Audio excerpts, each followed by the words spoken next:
What's up guys, Ray here. So this is the time of the year where I'm not going to be making as much riding videos and I'm going to be making more videos of things I'm doing to the bike or things of the bike in general.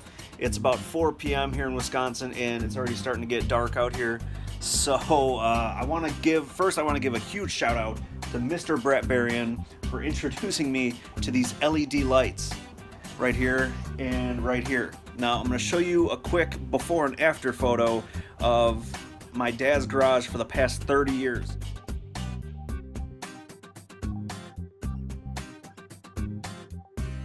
We've been using, these little bulbs here, little drop lights. Huge difference. So now I feel like I could actually go out here, make videos, work on these bikes. Now I might actually get some progress done on the bobber, as you can see here. Oh, I want to work on it so bad. So now hopefully, I'll get a little space heater. I have light. Let there be light. I have light now. So now I should be able to work on the bobber a little bit. But I want to show you guys this new gas cap that I got off eBay. This cheap eBay gas cap that to me it looks a lot like the driven gas cap system. So let's get into it. Alright guys, so the only tool you're going to need here is looks like a 5/32 Allen key, and you're going to have 5 Allen bolts that you're going to have to take out. These 3 right here are going to be the bolts that actually attach the housing to the tank. And then these 2 right here are just, I think, for decoration pretty much, because they're a lot shorter than these 3. So let's first start by unlocking the gas cap here. And what I'm going to do is just unlock it just enough to not open it up all the way, because I don't want to take the chance of having the gas cap open, loosening these bolts, and them falling into the tank. So first, let's start with the smaller bolts.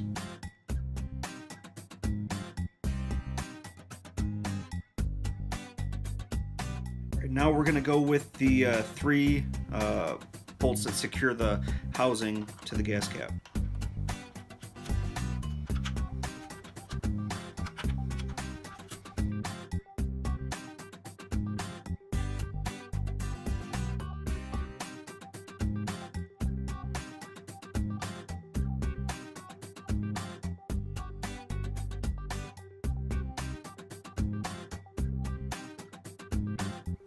Alright, now that we have these bolts out, we can open up the gas cap, and you're gonna see here we have one more bolt right here. Now you really want to be careful with this one because it's so close to the actual gas tank, or the opening to the gas tank, so you really want to be careful with this one right here. Alright, when you get to this point, you really want to be careful of the tool itself and the bolt. So I got my finger on the bolt as it's unscrewing. You don't want any kind of accident to drop it in the tank. Alright, and there we have it. So at this point, it might be a little bit of a snug fit, but at this point you're really going to want to start rocking back and forth, trying to get it loosened from the gasket. And it will come out, I promise. It's really kind of got to work on the edges, and it pops right out. So this is the old clunky big locking gas cap. Alright guys, this is the cheap eBay knockoff gas cap, and I say knockoff because it reminds me a lot of the driven gas cap system. Now the big thing that turned me off from the driven gas cap system is they sold theirs separately in 2 pieces. They sold theirs as the base, which was around $70 itself, and the cap, which is about $70 also. So you're looking to pay about $140 just for a gas cap system for a name brand. Now granted, it is made in the USA, but being in the auto industry, I still can't justify spending $140 on a gas cap. Now also, one of the big things that really attracted me to this gas cap is it has a venting system, like the stock gas cap system. Now this has a venting system that vents the exhaust gases out somewhere up here, can actually see, I don't know if you can see right in there, but it's got a hole which vents it out. And I did test it. I closed the gas cap. It locks into place nicely. I closed the gas cap and I blew into the valve opening, and sure enough, it was letting my breath go right through. So the valve system does work just like the stock system here, right here. And I figured if it has a venting system, it's probably a necessary thing, and that's the thing I've been seeing with these other cheap gas caps is they didn't have a venting system. So I wanted to stay with the venting system and just keep it stock-ish. Now this is the locking system that allows the gas cap to stay locked pretty much. Now it has, I don't know if you can see here, but it has grooves cut out right here and here. So what you do is you push down on the gas cap, push down, and it allows the bar here and here to raise up and out. You can probably see the divots there. Then pop it back in, just like that. Alright, it also features these seals here that go around the lip here, and this O-ring here, which of course goes right along here. And I mean, time will tell if the cheap Chinese rubber gaskets break down. Shouldn't be too hard to fashion up something else in case these break down over time, but we'll see. Time will tell. But for $40, I really don't think you can go wrong. It's both pieces are aluminum. These are, it looks like laser etched to show you the lock and unlock. It feels laser etched. You can feel it in here. And overall, I mean, I was seriously impressed of the quality, the build quality of it. For 40 bucks, you can't beat it if you're in the market for a new gas cap. So you just line it up best you can, gently push in, around, help seat it in there. But now, of course, without the bolts, it's not going to sit properly until you get the bolts down. And then after that fact, you'll want to check around the edge just to make sure the gasket isn't pinched around here.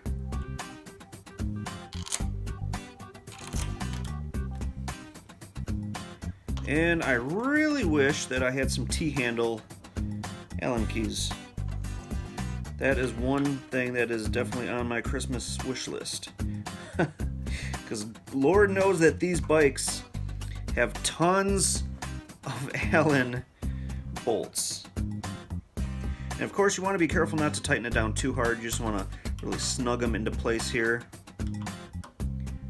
And you also want to be careful not to miss any of these bolts and scratch up your new pretty aluminum gas cap housing.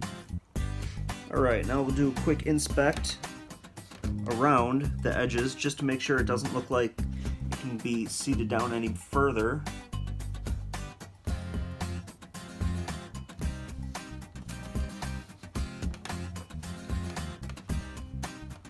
It looks like go a little bit further.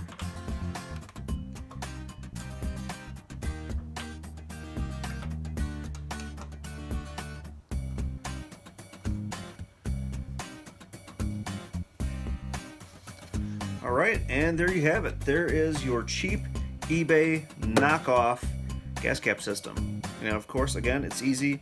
It's just pushing down, twisting, and it's off.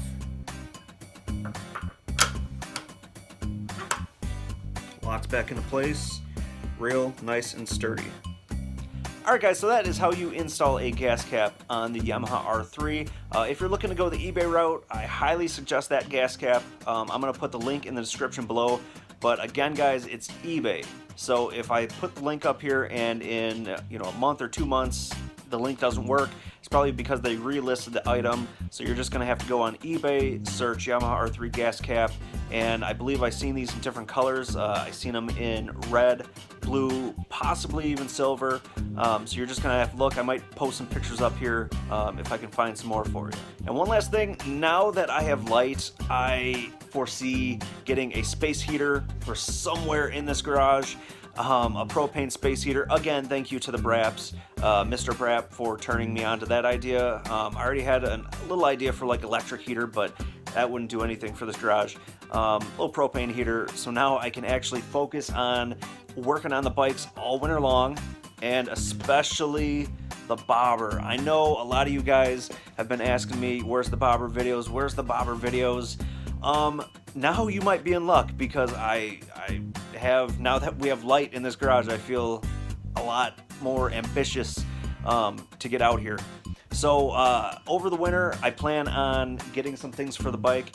If I get that Google money in December, I'm looking to buy some Spiegler brake lines for the R3 to help with, you know, a little more stopping power. And I also have some things on my Christmas list that hopefully Mrs. Ray will put in my stocking.